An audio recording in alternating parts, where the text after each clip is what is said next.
నా అరియకండి నా ప్లీజ్ దయచేసి ఎవరు ఓకేనా. హిందూ సోదరులందరికీ నమస్కారము. ఈ 4 రోజులప్పుడు కాశ్మీర్లో ఒక సంఘటన జరిగింది. పాకిస్తాన్లో శిక్షణ పొందినటువంటి గూఢచారులు మన భారతదేశం మీదకి వచ్చి కాశ్మీర్లో అక్కడ పోయినటువంటి హిందువుల పైన చాలా సంఘటన అంటే కాల్పుల్లో మీరు హిందువులు ముస్లిమ్స్ పక్కకి వెళ్ళిపోండి, హిందువులు పక్క రండి అని చాలా హీనంగా వాళ్ళని కాల్చడం జరిగింది. అదేవిధంగా పెళ్ళయి 1 వారం అయింది ఆ పాపకి. ఒక జంట వాళ్ళు అన్న 1 వారం అయింది మాకు పెళ్ళయ్యి, పసుపు కుంకుమ మీద చూడండి, నా మొగుడిని వదలండి అంటే కూడా అంత క్రూరంగా చంపినారు. అదేవిధంగా 4 పిల్లోళ్ళు ఏడుస్తున్నారు, అన్న మా నాన్న చంపద్దండి వదిలేయండి అంటే కూడా క్రూరంగా చంపినటువంటి ఎడవనా కొడుకులు పాకిస్తాన్ గూఢచారులు. మన వాళ్ళు కూడా ఇంకా మేల్కొని త్వరలోనే మన నరేంద్ర మోడీ గారికి మనం అందరూ కూడా మద్దతు ఇచ్చి ఆ పాకిస్తాన్ని కంప్లీట్ గా వాళ్ళని భూస్థాపన చేసేంత వరకు కూడా మనం అందరూ హిందువులందరూ ఐకమత్యంగా ఉండి నరేంద్ర మోడీ గారికి మనము ఉండి మనం ఆయనకి ఒక మద్దతు పలకాలి.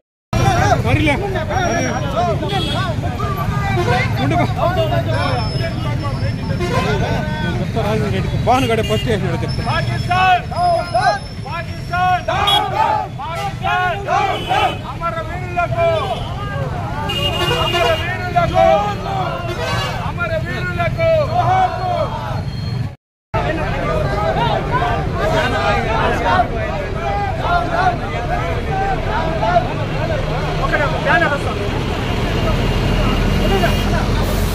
రారబ్బా వెనకాల నడియండి బా అదేంటి బా రోడ్ ఎంత అవుతున్నారు బా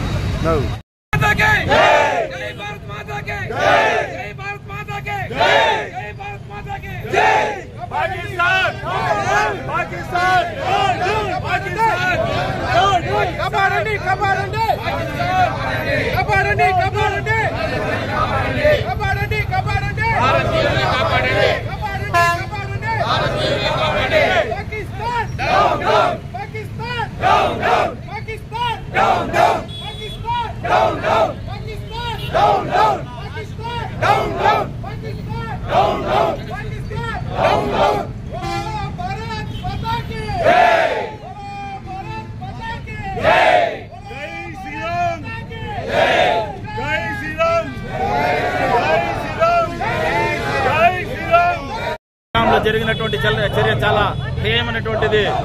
అక్కడ హిందువులనే టార్గెట్ గా చేసి చంపడం చాలా దుర్చర్య. ఇది పాకిస్తాన్ తీవ్రవాదులు చేసినటువంటిది, చాలా మనం ఖండించదగింది. ఇక్కడ ఉండేటువంటి ప్రతి ఒక్క మనిషి 140 కోట్ల భారతీయులు కూడా అందరూ ఖండిస్తా ఉన్నారు. ఇక్కడ మతభేదం లేకుండా ఎంతో సామరస్యంగా జీవిస్తూ ఉండేటువంటి పరిస్థితుల్లో ఇట్లాంటి ఒక రెచ్చగొట్టేటువంటి పరిస్థితులు ఇట్లాంటివి ఏర్పరచడం చాలా దారుణమైనటువంటిది. అందులో వేరే పర్యాటకులను చంపేదాని వల్ల అక్కడ శ్రీనగర్లో ఉండేటువంటి ముస్లింలు కూడా చాలా కోల్పోతారు. వాళ్ళకు ఉండేటువంటి జీవనం అంతా కూడా పోతుంది. దానివల్ల వాళ్ళు కూడా చాలా బాధపడుతున్నారు. ఇక్కడ ఉండేటువంటి ముస్లింస్ కూడా ఏదో మేము తీవ్రవాదులమా అన్నట్లు ప్రతి ఒక్కరికి కూడా ఒక అట్లాంటి సమస్య ఏర్పడిపోతా ఉంది. మంచిగా ఉండేటువంటి ముస్లింలు దాదాపు చాలా మంది ఉన్నారు. వాళ్ళల్లో ఎవరో ఒకరు ఇటువంటి వెధవలు ఒకరిద్దరు చేసేటువంటి దుశ్చర్యలకు, అట్లాంటి దుశ్చర్యలను ప్రోత్సహించేటువంటి పక్క దేశమైనటువంటి పాకిస్తాన్కు చాలా బుద్ధి చెప్పాల్సిన తరుణం ఏర్పడింది. అట్లాంటి సందర్భంలో భారతదేశం అంతా కూడా సమిష్టంగా మనం ఏర్పడి ప్రధానమంత్రికి కానీ హోంమంత్రికి కానీ మద్దతు ఇచ్చి వాళ్ళందరూ కూడా వాళ్ళు తీసుకునేటువంటి చర్యలకు మనము బాధ్యత వహించాల్సింది. వాళ్ళు ఏవైతే చేస్తారో దాని అందరికీ కూడా మనం సమర్థించి ఇక్కడుండేటువంటి భారతదేశ భవిష్యత్తును మనం కాపాడుకొని ఇటువంటివి సంఘటనలను పునరావృతం కాకుండా చేయాల్సిందిగా ప్రతి ఒక్కరిని కోరుతాను. జై బోలో భారత్ మాతాకి. ఈరోజు నిజంగా గత 4 రోజుల ముందు జరిగిన సంఘటనలో నిజంగా ఒక భారతీయుడుగా మనమందరూ బాధపడాల్సిన రోజు. ఎందువల్లంటే ఆడ జరిగింది ఏమనేసి అందరికీ తెలిసిన విషయమే. ముఖ్యంగా ఆడ మొత్తం ఇదైపోయింది వచ్చి మన భారతీయులే. ఈరోజు ఆడ కాపాడినోడు కూడా భారతీయుడే, సచ్చినోడు కూడా భారతీయుడే. కానీ వీళ్ళిద్దరి మధ్య పెంట పెట్టినోడు మాత్రం 3వ వాడు. ఇది మాత్రం ఖచ్చితంగా ఇది జరిగిన వాస్తవం ఇది. కానీ ఈరోజు ఈ యొక్క ఉగ్రవాదానికి, ఈ ఉగ్రవాదం అనేది మన భారతదేశం నుంచి బయట తరిమేయడానికి మా మోడీ గారు కానీ ఒకప్పట్లో మా సుభాష్ చంద్రబోస్ గారు ఈ ఆంగ్లేయులకి తరిమేకి అప్పట్లో ఈ భారతదేశంలో నివసించే ప్రతి ఒక్కరికి ఏం కోరినారంటే, మీ ఇంటి నుంచి ఒక బిడ్డనియండి, నేను మీకు భారతదేశం ఇస్తాము అన్నారు. ఈరోజు మా నరేంద్ర మోడీ గారు ఈ ఉగ్రవాదానికి అంతం చేయడానికి మాకు కానివైన వాని ఒక కోరిక కోరితే ఈరోజు మీ అందరి ముందర ఈ పలంనేర్ ఈ భారతదేశ ముసల్మాన్ గా నేను అల్లాని ప్రమాణం చేసి చెప్తా ఉన్నాను. నా దగ్గర ఇవ్వడానికి డబ్బు లేదు, నా దగ్గర ఇవ్వడానికి నగ లేదు, నా దగ్గర ఇవ్వడానికి ఏమీ లేదు. కానీ నా కొడుకు ఉండాడు, సింహం మారి ఉండాడు.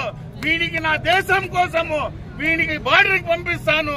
వీడు ఒకవేళ చచ్చిపోతే కూడా గర్వంగా వీడికి నేను మోస్తాననేసి సభాముఖంగా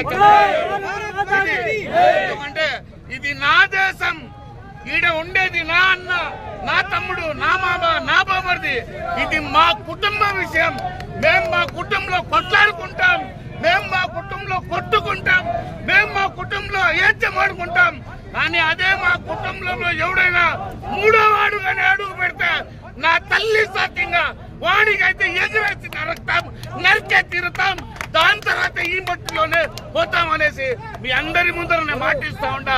నా మాట నా బిడ్డ కాపాడతాడనేసి మీ అందరి ముందు ఆ దేవునికి నాకు ఆ వరం ప్రసాదించల్లా.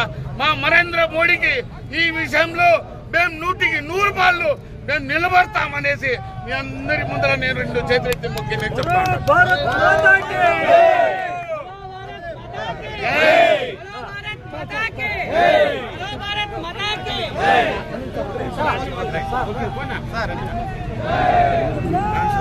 అందరికీ నమస్కారం. ఏం మనుషులు కాదు, వాయిస్ రాదు. అందరికీ నమస్కారం. నిన్న మొన్న జరిగిన కాశ్మీర్లో మన భారత వాళ్ళని ఎక్కడ కానీ వదిలిపెట్టడం కాదు, తీవ్రవాదాన్ని అనగదొక్కే ప్రభుత్వం ఏదైనా ఉంది అంటే ఈ యొక్క మోడీ ప్రభుత్వం అనేసి తెలియజేసుకుంటున్నాము. ఎందుకంటే వీళ్లకు ఎందుకు ఆలోచన వచ్చింది అంటే